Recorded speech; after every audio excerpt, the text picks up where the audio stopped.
I began by accident when I was 17 years old. I was directed by a very kindly careers teacher into a course in Hackney Technical College in London called horology.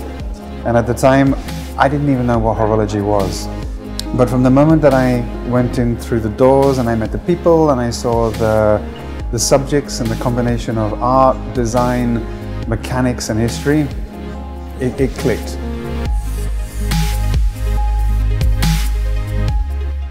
Somlo's was the most influential period of my life.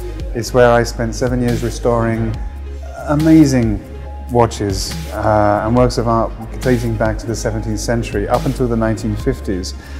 And we were based in the Piccadilly Arcade, near to Piccadilly, next to the Ritz. And that is why my case is called the Piccadilly, because it's very much a homage to that period of my life.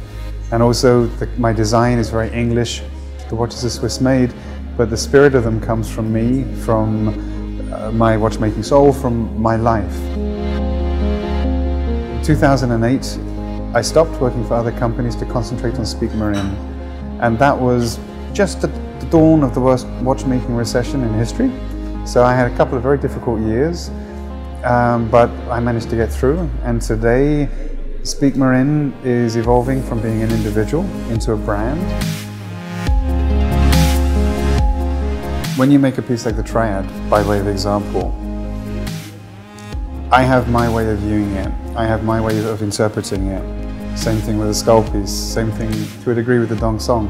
But ultimately, it's really down to the individual. I'm not going to force my philosophy and the way I view something. That's the beauty of art. The Triad for me is a reminder of other people in my life and how, even though we are living our own moment, we're actually sharing it with these other people. This is not conventional watchmaking, it's not conventional philosophy. It's simply the drive and the motivation for why I do what I do. And when I look back at everything I've done, I realize that it's always been there. Everything that I do, I believe, is part of watchmaking history. I believe that if I was to pass on tomorrow, my work will continue.